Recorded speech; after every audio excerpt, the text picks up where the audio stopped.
अगर आप सरकारी नौकरी की तैयारी कर रहे हैं या फिर आपका सिलेक्शन हो चुका है और अब आप ज्वाइन करने जा रहे हैं, इसके दौरान अगर आपका कभी चालान कटा हुआ है कोर्ट ऑफ लॉ के माध्यम से, या फिर कहीं पर भी आपकी ट्रैफिक रूल की वजह से, तोड़ने की वजह से अगर आपका चालान कटा हुआ है, आपके ऊपर कोई एफआईआर है, आपको पहले एफआईआर हो चुका है और वो केस पेंडिंग है, आपके खिलाफ चार्जशीट पुलिस में हो चुकी है, इसके अलावा अगर आपको पहले सज़ा हो चुकी है, आप सज़ा काट चुके हैं लेकिन वो सज़ा कंप्लीट हो गई है, इसके अलावा आपके ऊपर कोई केस पेंडिंग है जो कि अभी चल रहा है और उसमें कोई अभी अंतिम आदेश नहीं आया हुआ है, और कुछ कंडीशंस ऐसे बनते हैं कि आपके ऊपर केस हुआ था और आप दोषमुक्त हो चुके हैं, कोर्ट ने आपको बाइज्जत बरी कर दिया है, इन सब के रिगार्डिंग सरकारी नौकरी पर क्या कुछ इंपैक्ट पड़ता है, इसके रिगार्डिंग डिटेल में बात करेंगे। आप लोग के लगातार कमेंट के माध्यम से प्रश्न आ रहे थे, अंत तक जरूर जुड़े रहिएगा। नमस्कार दोस्तों, मेरा नाम है नीरज, आप देख रहे हैं कैरियर बिट यूट्यूब चैनल। अगर आप इस चैनल पर पहली बार विजिट कर रहे हैं तो इसको सब्सक्राइब करते हुए बेल आइकन को प्रेस करना ना भूलें। इस प्रकार का एक अटेस्टेशन फॉर्म आपको दिया जाता है जब आपकी ज्वाइनिंग होती है, जिसमें ऊपर ही आपको पहले ही लाइन में वार्निंग लिखा गया है कि अगर आप कोई फॉल्स इन्फॉर्मेशन देते हैं या फिर कोई भी जानकारी छुपाते हैं तो भविष्य में आपका जो एम्प्लॉयमेंट है वो कैंसिल कर दिया जाएगा या फिर अनफिट आपको करार दे दिया जाएगा, जिसमें कुछ बेसिक डिटेल आपसे मांगे जाते हैं। ऊपर आपका बेसिक डिटेल है। सबसे मेन जो पॉइंट है इसका सेक्शन 12 है। सेक्शन 12 में देखिए आपसे कुछ जानकारियां मांगी जाती हैं। कौन कौन सी जानकारियां हैं देखिए, have you ever bin arrested, क्या कभी आप गिरफ्तार हुए हैं, तो अगर हुए हैं तो यस करना है अथवा नो करना है। आगे आप अंत तक जरूर जुड़े रहिएगा। अगर आप इसमें जानकारी छुपाते हैं तो क्या आप पर इम्पैक्ट पड़ेगा। आपके मन में ये भी आ रहा होगा कि किसी दूसरे राज्य में मेरे खिलाफ एफआईआर हुआ था, अब मैं दूसरे राज्य में रहता हूँ, या फिर बहुत पुराना केस था। उन सबके रिगार्डिंग डिटेल में बात करेंगे और कई ऐसे उदाहरण प्रस्तुत हो चुके हैं, सालों बाद जब उनको नौकरी मिली तो उनको नौकरी से इस वजह से निकाल दिया क्योंकि उन्होंने जानकारी छुपाई थी। तो अंत तक वीडियो के साथ जरूर बने रहिएगा। साथ ही साथ जो चालान कटते हैं आपके बाइक की वजह से, कार की वजह से, हेलमेट ना लगाना, उन सब का भी क्या इंपैक्ट पड़ता है, इसके वजह से भी, चालान के वजह से भी अभ्यर्थियों की नौकरी गए हुए हैं। तो अंत तक जरूर जुड़े रहिएगा।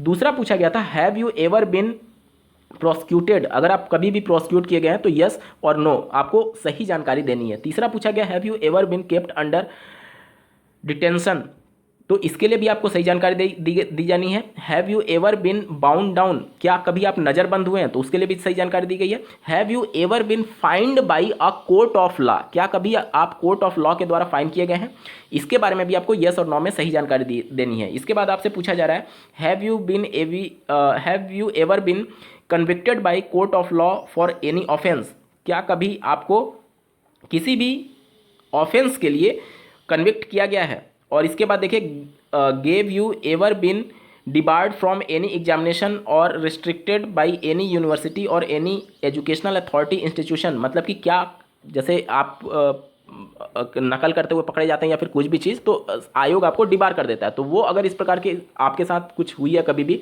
तो आपको यस और नो में से सेलेक्ट करना है, आप अपने कंडीशन के हिसाब से देखेंगे। अगला पूछा जा रहा है, have you ever bin debarred disqualified by any public service commission, staff selection commission और इस प्रकार की संस्था। देखिए ये जितने भी प्रश्न मैं दिखा रहा हूँ वो सभी विभाग में पूछे जाएंगे। हो सकता है कि प्रश्नों का क्रम अलग हो, या फिर ये भी हो सकता है कि एक आध प्रश्न ऊपर नीचे हो, या फिर कहीं पर ज़्यादा प्रश्न देखने को मिले, कहीं पर कम प्रश्न देखने को मिले, लेकिन सारे प्रश्न आपको कभी ना कभी फेस करने होंगे जब आप ज्वाइन कर रहे होंगे। अगला पूछा गया है, is any case pending against you in court of law at the time of filling up this attestation form. इसके साथ पूछा जा रहा है, if is any case pending against you in the university और any other educational authority institution in time of filling this attestation form. और इसके बाद पूछा जा रहा है, whether discharge, expelled, withdrawal from any training institution under the government or otherwise। यहाँ पर आप देख सकते हैं ये सारी चीज़ें में आपको यस और नो में मेंशन करनी है, ठीक है। अब आते हैं कि यहाँ पर अगर आप गलत जवाब दे देते हैं, जैसे बहुत लोग को लगता है कि मेरा केस बहुत पुराना हो गया तो शायद वो रिकॉर्ड ना ढूंढ पाए, पुलिस वेरिफिकेशन में ना मिले। बहुत लोगों को ये लगता है कि पहले ऑनलाइन चीज़ें नहीं थी तो अब उन सभी चीज़ों को ट्रैक नहीं किया जा सकता। तो इसके रिगार्डिंग सुप्रीम कोर्ट का एक आदेश है, स्क्रीन पर आप देख पा रहे होंगे। In the supreme court of India, Rajasthan राज्य विद्युत निगम के द्वारा एक केस फाइल किया गया था। राजस्थान में एक इंजीनियर के लिए पोस्ट निकली हुई थी जिसमें एक कैंडिडेट सेलेक्ट हो गए थे और उनको नौकरी मिल गई। अब यहाँ पर प्रॉब्लम ये था कि जब पुलिस वेरिफिकेशन हुआ और उससे पहले जब इनसे अटेस्टेशन फॉर्म भरवाया गया था तो उसमें अपने ऊपर कोई भी केस का जिक्र नहीं किया, अपने ऊपर किसी भी प्रकार के दोष होने का जिक्र नहीं किया, और इनका अटेस्टेशन फॉर्म में इन्होंने सब जगह नो कर दिया कि इनके ऊपर कोई भी केस नहीं था। जब इनका पुलिस वेरिफिकेशन हुआ तो उसमें बातें सामने आई कि इनके खिलाफ FIR हो चुका है और इसमें बाकायदा ये दोषी करार दिए गए थे। उसके बाद से जब इनका सब कुछ ख़त्म हो गया, मतलब कहने का मतलब कि जैसे आप दोषी होते हैं और जेल में भेज दिए जाते हैं, तो जब जेल में जाते हैं तो अगर आपका व्यवहार अच्छा होता है तो आपके व्यवहार के हिसाब से फिर से ये तय किया जाता है कि आपकी सज़ा कुछ कम कर दी जाती है। तो इसके अंतर्गत इनकी कुछ सज़ा कम कर दी गई थी और इनको बरी कर दिया गया था। उसके बाद से ये चयनित हो जाते हैं और जब अटेस्टेशन फॉर्म भरा गया तो उसमें ये जानकारी नहीं देते हैं। उसके बाद से जब विभाग को पता चलता है तो विभाग इनके खिलाफ टर्मिनेशन लेटर जारी कर देती है, यानी इनको नौकरी से निकाल देती है। इसके बाद ये कोर्ट में चले जाते हैं सिंगल बेंच में, जहाँ पर सिंगल बेंच ने इनके फेवर में आदेश दिया, ये कहते हुए कि चूंकि इनकी सज़ा कंप्लीट हो गई है और इस वजह से ये डिस्क्लोज नहीं किए अपने अटेस्टेशन फॉर्म में, तो ये बहुत बड़ी गलती नहीं है और इनको नौकरी दिया जाना चाहिए। इसके खिलाफ जो आयोग था वह चला जाता है डबल बेंच में। डबल बेंच में भी सिंगल बेंच के आदेश को ही अपहेल्ड किया जाता है और इनकी नौकरी को बरकरार रखा जाता है। इसके बाद से इसके अगेंस्ट में जो आयोग है वो चला जाता है सुप्रीम कोर्ट में। सुप्रीम कोर्ट में ये अपने पक्ष को इस तरीके से रखते हैं कि देखिए, भले ही ये सज़ा मुक्त हो चुके हैं, सज़ा मुक्त कहने का मतलब दोष करार होने के बाद से अपनी सज़ा कंप्लीट कर लिए हैं और साथ ही साथ इनका सब कुछ कंप्लीट हो चुका है, लेकिन ये सारी चीज़ें इन्होंने डिस्क्लोज नहीं की। डिस्क्लोज नहीं करने से इन्होंने एक तरीके से अभी ज्वाइन होते ही हुए ही अपनी गलत मंशा का इन्होंने प्रदर्शन किया। अगर ये सब कुछ कंप्लीट कर चुके थे तो इनको उसमें मेंशन करना चाहिए था। सुप्रीम कोर्ट ने इनके इस पॉइंट को आधार बनाते हुए जो सिंगल बेंच और डबल बेंच का आदेश था कि इनको नौकरी दिया जाए, उसको आदेश को सेट असाइड कर दिया, ये कहते हुए कि इन्होंने जानकारी छुपाई। अब देखिए, केवल यस और नो करने से कितना बड़ा इंपैक्ट पड़ा। सुप्रीम कोर्ट ने जो नौकरी डबल बेंच और सिंगल बेंच ने इनको देने के लिए आदेश किया था, सुप्रीम कोर्ट ने उस नौकरी को फिर से टर्मिनेट करने का आदेश दे दिया, यानी कि जो विद्युत निगम लिमिटेड था उसको इनको नौकरी पर ना रखने का आदेश दिया है। अब देखिए, एक छोटी सी गलती कितनी भारी पड़ सकती है। आप नीचे देखिए सुप्रीम कोर्ट ने क्या कहा, देखिए लास्ट पेज पर हम लोग चलते हैं। In view of the afore stated fact that the circumstances of the case, both the learned division bench as well as the learned single judge have clearly erred in quashing and setting aside the order of termination। यानी supreme court ये कह रही है कि जो order of termination था आयोग के द्वारा, उसको सेट असाइड कर दिया सिंगल बेंच ने और डबल बेंच ने, जो कि गलत था। सुप्रीम कोर्ट ये कह रही है, the service of the respondent on the ground of having obtained an appointment by suppressing material fact and filing a false declaration. In view of the above and the reason stated above, the present appeals succeed. The impugned judgment and order passed by the division bench as well as the order passed by the single judge quashing and setting aside an order of termination are hereby quashed and set aside. Consequently, the writ petition filed by the respondent employee stand dismissed, यानी कि जो employee जो नौकरी पाने वाले थे उन्होंने ये रिट पिटीशन फाइल किया था जिसे डिसमिस कर दिया गया, and the order of termination stand restored, यानी कि जो नियोक्ता था, एम्प्लॉयर था, उनका जो टर्मिनेशन का ऑर्डर था उसको रीस्टोर किया गया, जो कि सिंगल बेंच और डबल बेंच ने खारिज कर दिया था, उसको रीस्टोर कर दिया गया, यानी इनका टर्मिनेशन जारी रहेगा, ये नौकरी नहीं पाएंगे। However in fact and circumstances of the case there shall no order as to cost. इसका मतलब ये हुआ कि देखिए, जब भी नियोक्ता, जब आप ज्वाइन करते हैं तो सभी विभाग में किसी में 1 साल का, किसी में 2 साल का प्रोबेशन पीरियड होता है, सभी विभाग में होता है। चाहे आप शिक्षा के क्षेत्र में ले लीजिए, इंजीनियरिंग के क्षेत्र में ले लीजिए, किसी भी विभाग में जब आप सरकारी विभाग में या फिर प्राइवेट में नौकरी ज्वाइन करते हैं तो 1 साल 2 साल का प्रोबेशन पीरियड होता है। इसी दौरान आपके सारे बैकग्राउंड को चेक करती है आयोग कि आप पर कोई इस प्रकार का पुलिस केस है या फिर ये चीज़ें तो नहीं थी। तो अगर आपको ये लग रहा है कि पहले ऑफलाइन चीज़ें चलती थी, अब जाके ऑनलाइन हुआ, तो वो आप पकड़ में नहीं आएंगे, आपकी बहुत बड़ी गलतफहमी है। और अगर आप कोई भी जानकारी छुपाते हैं तो आप पर निश्चित तौर पर जाकर के भविष्य में खतरा हमेशा रहेगा। और अगर आप कोई जानकारी छुपाते हैं तब तो समझ लीजिए नौकरी सुप्रीम कोर्ट भी आपको नहीं देने के लिए राजी होगी, क्योंकि सुप्रीम कोर्ट का इस प्रकार से जजमेंट है कि आप कोई भी जानकारी छुपा नहीं सकते, भले आपके ऊपर कोई भी केस है नहीं है, वो सब कुछ आपको सही सही बताना है, कोई भी जानकारी नहीं छुपाना है। गाड़ी पर जो भी चालान होता है उसके बारे में मैं आगे बात करूंगा, पहले केस के बारे में बात कर लेते हैं। देखिए, केस 3 प्रकार से हो सकते हैं। मान लीजिए किसी के खिलाफ कोई झूठी FIR दर्ज हुआ है और वो केस पेंडिंग है, भले ही झूठा है, अगर वो केस पेंडिंग है तो आपको आयोग तब तक नौकरी नहीं देगा जब तक कि वो केस आपका फाइनल नहीं हो जाता। यहाँ पर आयोग पर पूरी तरीके से फैसला डिपेंड रहता है कि वो आपको नौकरी देना चाहते हैं अथवा नहीं। लेकिन ये तभी तक संभावना रहेगी अगर आपने जानकारी सही दी है, आपने आयोग को बताया कि हाँ मेरे ऊपर केस पेंडिंग है, तभी वो आयोग आप पर कोई विचार करेगा भविष्य में नौकरी देने के लिए। अगर आपने झूठी जानकारी दे दी और आयोग ने पकड़ा, उसके बाद आप कोर्ट में भी चले जाएंगे तो आपके ऊपर कोई भी दया आपके ऊपर नहीं दिखाई जाएगी, इस वजह से क्योंकि आपने गलत जानकारी दी, आपने जानकारी को छुपाई है। तो अगर आपके ऊपर कोई भी झूठी एफआईआर है और केस पेंडिंग है, एफआईआर झूठी हो या फिर सही हो, अगर केस पेंडिंग है तो उस कंडीशन में आयोग पर डिपेंड करेगा कि वह आपके लिए वेट करेगी अथवा नहीं करेगी। अगर आयोग नहीं वेट करती है तो आप कोर्ट का दरवाजा खटखटा सकते हैं कि जब तक कोर्ट आपको दोषी करार नहीं दे देती थी तब तक आयोग डिसीजन ना ले। तो इस प्रकार से आप कोर्ट में जा सकते हैं। लेकिन अगर ये तभी आप जा सकते हैं जब आपने आयोग को अटेस्टेशन फॉर्म में सही जानकारी दी होगी कि हाँ हमारे ऊपर केस पेंडिंग है। ठीक है, तो ये तो पेंडिंग वाला मामला हो गया, चाहे झूठा केस हो या फिर सही केस हो, दोनों कंडीशन में आयोग को वेट करना पड़ेगा और आपका जो अपॉइंटमेंट है वो होल्ड पर रख दिया जाएगा तब जब तक कि आपका पूरा केस खत्म नहीं हो जाता है। अगर मान लीजिए उस पेंडिंग वाले मामले में अगर आप दोषमुक्त हो जाते हैं तब तो आयोग पूरी तरीके से बाउंड हो जाएगा आपको नौकरी देने के लिए। लेकिन आप दोषी करार हो जाते हैं तो उस कंडीशन में आयोग आपके टर्मिनेशन को कैंसिल कर देगा। ठीक है, पेंडिंग वाले केस में ये चीज़ें होंगी। जब आपका पेंडिंग केस खत्म होगा तो उस दौरान आप सज़ा पा रहे हैं या फिर सजा मुक्त हैं, उसके ऊपर आपका अपॉइंटमेंट पूरी तरीके से निर्भर करता है। लेकिन इसके लिए आपको पहले अटेस्टेशन फॉर्म में जानकारी देनी होगी कि आपके ऊपर केस पेंडिंग है। कोई भी गलत जानकारी मत दीजिएगा। दूसरा केस ये होता है कि मान लीजिए आपके ऊपर पहले कभी केस हुआ था और उसमें आपको सजा हुई थी।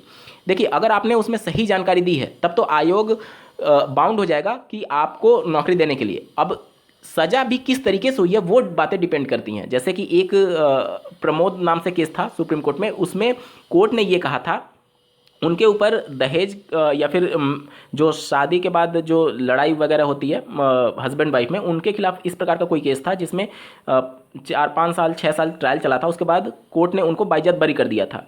तो उनको जो आयोग था उनको नौकरी देने से इनकार कर रहा था कि ये इनके ऊपर ट्रायल हुआ है। तो उन्होंने ये अपना पक्ष रखा कि हमने अटेस्टेशन फॉर्म में सही जानकारी दी थी। उन्होंने बताया था कि हाँ हमारे ऊपर केस हुआ था और उसमें वो दोषमुक्त करार हो गए थे, तो आयोग उनको नौकरी नहीं दे रहा था। लेकिन जब ये मामला सुप्रीम कोर्ट में गया तो सुप्रीम कोर्ट ने ये कहा कि चूंकि इन्होंने जानकारी बिल्कुल सही दी है, जानकारी सही दी है, कोई भी बात नहीं छुपाई, अगर इनके मन में कोई इस प्रकार का गलत मंशा होता तो ये जानकारी छुपा भी सकते थे। ये जानकारी सही दी है और ऊपर से ये दोषमुक्त सिद्ध हुए हैं, तो उस कंडीशन में आयोग बाध्य हो गया नौकरी देने के लिए, क्योंकि कोर्ट ने उनको आदेश दिया था। अब यहाँ पर आयोग ये कह रही थी कि ये हमारे ऊपर डिपेंड करता है कि इनके ऊपर एफआईआर हुआ है या फिर इस प्रकार का कोई ट्रायल चला है तो हम इनको नौकरी दें या नहीं। तो वहाँ पर सुप्रीम कोर्ट ने साफ शब्दों में कहा कि ये आपके ऊपर तब होता जब जो कैंडिडेट है वो अपने बातों को छुपा लेता कि हमारे ऊपर केस हुआ था या नहीं। अगर वो गलत जानकारी दे देता कि केस नहीं हुआ था और उन पर एक्चुअली में केस होता, तो इस प्रकार से आप का पूरा अधिकार था कि आप उस एम्प्लॉय को नौकरी ना दे। लेकिन चूंकि एम्प्लॉय ने कोई भी अटेस्टेशन फॉर्म में जानकारी नहीं छुपाई, उन्होंने सही जानकारी दी और वो दोषमुक्त हो भी चुके हैं। और साथ ही साथ जो शादी वाला मैटर था जिसमें हस्बैंड वाइफ के बीच कुछ अनबन हुई थी, जिसके बाद ये मामला कोर्ट में गया था, तो यहाँ पर चूंकि ये बहुत बड़ा ऑफेंस नहीं है, जो पिटिशनर थे उनकी तरफ से ये एडवोकेट के माध्यम से रखा गया कि बहुत बड़ा ऑफेंस नहीं है जिसकी वजह से समाज में बहुत चीज़ें एक तरीके से उनके अगेंस्ट में जाए, या फिर उन्होंने ये कोर्ट को कन्विंस करने में सफलता प्राप्त की कि चूंकि ये मामला समझौता हो चुका और मैं दोषमुक्त हो चुका हूं, इस वजह से मैं नौकरी पाने का हकदार हूं। और कोर्ट ने भी उनके फेवर में आदेश दिया क्योंकि उन्होंने जानकारी नहीं छुपाई थी। तो पहला तो चीज़ ये है कि आपको जानकारी नहीं छुपानी है, और अगर आप सजा मुक्त हो चुके हैं तो उस कंडीशन में आयोग आपको नौकरी देने के लिए बाउंड हो जाता है। लेकिन ये तभी होगा जब आपने जानकारी नहीं छुपाई होगी। अगर जानकारी छुपा लेंगे तब आप के फेवर में कोर्ट भी नहीं रहेगी। ठीक है, तो कोई भी जानकारी मत छुपाइएगा। अगर आपका कोई पहले का फैसला हो चुका है और आप दोषमुक्त भी हुए हैं या फिर सजा भी हुए हैं, दोषमुक्त के कंडीशन में तो आपको 100% नौकरी मिलेगी। मान लीजिए सजा भी हुआ है तो आप कम से कम कोर्ट का दरवाजा खटखटा पाएंगे, लेकिन तभी हो पाएगा जब आपने उसमें सही जानकारी दी होगी। ठीक है, तो पहला, चलिए ये तो बातें हो गई जो आपके खिलाफ जो एफआईआर और ये सभी चीज़ें होती हैं। अब बात करते हैं कि मान लीजिए आपके खिलाफ किसी ने पुलिस में जाकर के एप्लीकेशन दे दिया और वो एप्लीकेशन के तहत पुलिस ने आपको कॉल किया, दोनों पार्टी को कॉल किया और वहीं पर समझौता हो गया। तो देखिए यहाँ पर आपसे पूछा गया था, कोर्ट ऑफ लॉ की बात की गई थी कि तो उसे ट्रायल नहीं बोलते हैं। पुलिस बुला करके आपसे आपस में समझौता कराती है तो वो ट्रायल नहीं बोलते हैं, या फिर उसको एफआईआर नहीं बोलते हैं, वो सिर्फ एप्लीकेशन दिया गया था। एफआईआर अलग चीज़ है। एफआईआर के बाद से आपको कोर्ट में पेश करना पड़ेगा पुलिस को, और आपके खिलाफ चार्जशीट और ये सभी चीज़ें होती हैं। तो एफआईआर में और एप्लीकेशन में अंतर होता है, ठीक है। तो इन सभी चीज़ों को ध्यान रखिएगा। तो अगर आपका निपटारा पुलिस स्टेशन लेवल पर हो चुका है, तब आपके खिलाफ कोई ना तो एफआईआर है और ना ही इस प्रकार की जानकारी आपको वहां पर मेंशन करनी होगी अटेस्टेशन फॉर्म में, क्योंकि आपने समझौता कर लिया है। कोर्ट ऑफ लॉ का मतलब ये हो गया कि चाहे हाई कोर्ट हो गया, सुप्रीम कोर्ट हो गया, या फिर जिला स्तर के जो कोर्ट होते हैं, या फिर मजिस्ट्रेट लेवल पर जो कोर्ट होते हैं, वो सब कुछ कोर्ट ऑफ लॉ में आता है, ठीक है। तो अगर आपका ट्रायल हुआ है मजिस्ट्रेट लेवल पर भी, तो भी आपका कोर्ट ऑफ लॉ में आएगा। और अगर आपका इस प्रकार का कोई भी फाइन हुआ है, भले आपको सजा नहीं हुई है लेकिन चालान कटा है, फाइन हुआ है, तो भी आपको उसकी जानकारी देनी है। और अगर आप जानकारी छुपा लेते हैं तो आपको निश्चित तौर पर टर्मिनेट किया जा सकता है। अब आते हैं चालान के बारे में। गाड़ियों के चालान हो गए, या फिर किसी पब्लिक प्लेस में आपने मान लीजिए कुछ ऐसा गलत काम कर दिया जिसके वजह से आपका चालान हो गया, एसडीएम के सामने, डीएम के सामने, मजिस्ट्रेट के सामने आपको प्रस्तुत किया गया, आपका बकायदा ट्रायल चला, इस प्रकार की चीज़ों को लेकर के, या फिर आपने हेलमेट नहीं पहना था, या फिर रॉन्ग साइड से गाड़ी चला रहे थे, या फिर ओवर स्पीडिंग का था आपके ऊपर, या फिर किसी अन्य कारण से आपका चालान कट गया, तो उस कंडीशन में भी आपको इसकी जानकारी देनी होगी। लेकिन एक ही कंडीशन होती है। क्या कंडीशन होती है? कोर्ट ऑफ लॉ से अगर आपको फाइन हुआ है या फिर आपका ट्रायल हुआ है, तब आपको उसको जानकारी देनी है। देखिए, दो प्रकार से चालान कटते हैं। अगर आपने हेलमेट नहीं पहना हुआ है और आपकी चालान काट दी पुलिस ने, तो उस कंडीशन में जो चालान करने वाली अथॉरिटी है वह परिवहन विभाग होता है, आरटीओ विभाग होता है, परिवहन विभाग होता है। आपने एम परिवहन पर ई चालान वेबसाइट पर जाकर के कई बार अपना चालान पेमेंट किया होगा। तो ये कोर्ट ऑफ लॉ नहीं है। कोर्ट ऑफ लॉ कहने का मतलब कि जब मजिस्ट्रेट लेवल या फिर उससे ऊपर आपका ट्रायल होगा, तब वो कोर्ट लेवल माना जाएगा। अब देखिए, चालान में भी दो कंडीशन होते हैं। अगर आपका एम परिवहन ऐप पर जाकर के आप चालान पे करते हैं तो वो कंपाउंडेड चालान होता है, कंपाउंडेड। और अगर एक टाइम पीरियड आपको दिया जाता है कि आप मान लीजिए आज के डेट में आपका चालान कटा, तो कई राज्यों में अलग अलग नियम है। कई जगह आपको 3 महीने का समय दिया जाता है, कई जगह 6 महीने का समय दिया जाता है, कई जगह 1 साल का समय दिया जाता है। तो वो वेरी करता है कि वह आपके चालान को लेकर के किस प्रकार से आगे प्रोसीड हो रहा है। तो मान लीजिए किसी कैंडिडेट के द्वारा उसने हेलमेट नहीं पहना था या फिर ओवर स्पीडिंग का उसके ऊपर चालान कटा, ठीक है, तो वो एम परिवहन में ई चालान वेबसाइट पर जाकर के पेमेंट कर सकता था। लेकिन कई बार क्या होता है कि कैंडिडेट लापरवाही कर देते हैं और वो चालान को पेमेंट नहीं करते हैं। जब टाइम पीरियड वो आपका एक्सपायर हो जाएगा, जो भी मैंने आपको बताया टाइम पीरियड, अगर वो एक्सपायर हो जाता है तो वो आपका चालान एम परिवहन के वेबसाइट से हट करके, ई चालान से हट करके वो कोर्ट में चला जाता है। कोर्ट में चला जाता है। अब वो आप अपना चालान जो है वो ऑनलाइन पेमेंट नहीं कर सकते। हालांकि चालान पेमेंट करने का, कोर्ट में जाने के बाद भी आपको वर्चुअल चालान पेमेंट करने का ऑप्शन आएगा। लेकिन चूंकि वो कोर्ट में चला गया, तो अब वो आपका कोर्ट ऑफ लॉ के अंतर्गत आ जाएगा, ठीक है। तो उस कंडीशन में अगर आपका कोर्ट के द्वारा ट्रायल होने के बाद से या फिर कोर्ट के द्वारा फाइन किया गया है, अगर आपने एम परिवहन या फिर ई चालान के माध्यम से पेमेंट नहीं किया और वो कोर्ट में चला गया, तो उस कंडीशन में आपको जानकारी देनी है अटेस्टेशन फॉर्म में। और अगर आप जानकारी छुपाते हैं तो आपकी नौकरी कभी भी नहीं लगेगी, भविष्य में जाकर के आपकी नौकरी चली ही जाएगी। तो अगर आपका इस प्रकार से चालान कटा हुआ है, ध्यान से समझिए, गाड़ियों के चालान को आप हल्के में मत लीजिएगा। या फिर क्या होता है, कई बार पैम्पलेट अगर आप छाप देते हैं, किसी दीवार पर लगा देते हैं, तो कई बार नगर निगम आपका चालान काट देती है। तो इस प्रकार का अगर आपका चालान कटा है, या फिर रेलवे में अगर आप मजिस्ट्रेट लेवल की चेकिंग में पकड़े जाते हैं, तो मजिस्ट्रेट लेवल का जो चालान आपको दिया जाता है, फाइन भरा जाता है, वो चालान हो गया। या फिर आरपीएफ जब आपको पकड़ती है, तो कई बार ट्रायल जो रेलवे की पुलिस होती है और उनका जो मजिस्ट्रेट लेवल होता है, उस लेवल पर अगर आपको फाइन किया गया, तो वो सब कोर्ट ऑफ लॉ के अंतर्गत आता है। तो अगर इस प्रकार से अगर आपका फाइन हुआ है, तो वो सब कुछ आपको जानकारी देनी होगी अटेस्टेशन फॉर्म में, चाहे रेलवे में आपका चालान हो मजिस्ट्रेट लेवल पर। इसके अलावा अगर आपका नगर निगम से कोई मजिस्ट्रेट लेवल पर चालान हुआ हो, इसके अलावा अगर आपका बाइक कार का चालान हुआ हो, इस प्रकार का चालान हुआ हो, या फिर अब ट्रैफिक रूल में भी कई ऐसे ऑफेंसेज होते हैं, जैसे कि अगर आपने किसी को जैसे ओवर स्पीडिंग की वजह से किसी का आपके गाड़ी से एक्सीडेंट हो गया, तो उस कंडीशन में आपका अगर आप देखेंगे तो वो बहुत बड़े ऑफेंस में आ जाता है कि आपके वजह से किसी की मौत हो गई, आपके वजह से किसी की जान चली गई। तो इस प्रकार का अगर आपके ऊपर कोई केस है, तो आपको इसकी जानकारी देनी है। ट्रैफिक ऑफेंस में अगर आप देखेंगे तो जैसे हेलमेट हो गया, ओवर स्पीडिंग हो गया, इस प्रकार की जो चीज़ें होती हैं, या फिर ड्रिंक एंड ड्राइव वाला मामला हो गया, तो इन सभी चीज़ों में सबसे पहले आपको ये देखना है कि क्या आपका ऑफेंस छोटा है या फिर बड़ा है। इस प्रकार का Avtar Singh versus union of India पर एक केस था सुप्रीम कोर्ट में, जिसमें कोर्ट ने ये कहा था कि जो ट्रैफिक रूल्स वाले ऑफेंस होते हैं वो पेटी ऑफेंसेस होते हैं, जिसमें जैसे चालान हो गया, इस टाइप की चीज़ें आपको उसके लिए आप एम्प्लॉयर आपको नौकरी देने से नहीं रोक सकता। लेकिन मान लीजिए ट्रैफिक रूल में ही आपकी वजह से किसी की जान चली गई ओवर स्पीडिंग की वजह से, या फिर आपने ड्रिंक एंड ड्राइव किया, एल्कोहल लेकर के आप ड्राइव कर रहे हैं और उसकी वजह से किसी की जान चली गई, तो ये पेटी ऑफेंस नहीं है, आपकी वजह से किसी की जान चली गई है। तो इस प्रकार से आपका ट्रायल होगा और उस ट्रायल का आपको जानकारी देना होगा सरकारी नौकरी में। तो कहने का मतलब ये है कि अगर आपने एम परिवहन या फिर ई चालान वेबसाइट पर जाकर के कंपाउंडेड अपना फाइन पेमेंट किया है, तो वो फाइन आपको इस अटेस्टेशन फॉर्म में नहीं देना होता है। लेकिन इन केस अगर आपका ट्रायल हुआ है मजिस्ट्रेट लेवल पर या फिर कोर्ट ऑफ लॉ लेवल पर, तो आपका फाइन भले ही केवल फाइन करके छोड़ दिया गया तो भी आपको जानकारी देनी है। तो आपको विशेष तौर पर यह ध्यान देना है कि अगर आपकी गाड़ी हेलमेट ना पहनने की वजह से या फिर रॉन्ग साइड से जाने की वजह से या फिर किसी भी वजह से पेमेंट अगर आपका चालान हुआ है, तो आप तुरंत उसको एम परिवहन या फिर ई चालान की वेबसाइट पर जाकर के पेमेंट कर दीजिएगा। अन्यथा की कंडीशन में जब आपका टाइम पीरियड एक्सपायर होता है तो वो आपको मजिस्ट्रेट लेवल पर भेज दिया जाता है, तो फिर आपका वो कोर्ट ऑफ लॉ में आ जाएगा और वो कोर्ट ऑफ लॉ में होने की वजह से आपको जानकारी देनी होगी।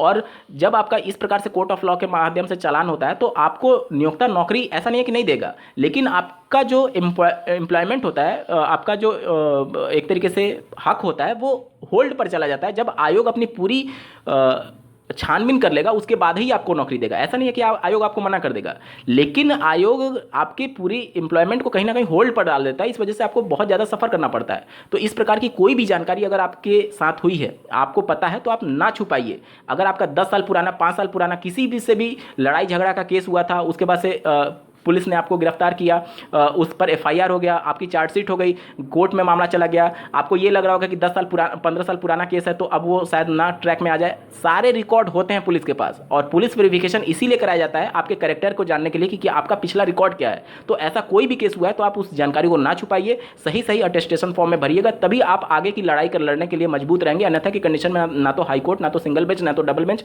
और ना ही सुप्रीम कोर्ट आपका साथ देगी। तो कहने का मतलब कि अगर आपका कोर्ट ऑफ लॉ से कोई भी चालान हुआ है, चाहे इवन आपका हेलमेट का ही चालान कोर्ट ऑफ लॉ से हुआ है, फाइन हुआ है, तो आपको उसकी जानकारी देनी है। लेकिन अगर ई चालान वेबसाइट से अगर आपने कंपाउंडेड केवल फाइन पेमेंट किया है तो उसकी जानकारी नहीं देनी है, वो कोर्ट ऑफ लॉ नहीं होता है। उम्मीद करता हूं आपके सारे डाउट क्लियर हो गए होंगे। इस वीडियो को देखने के लिए आपका बहुत बहुत धन्यवाद। भगवान करे आपका दिन शुभ हो।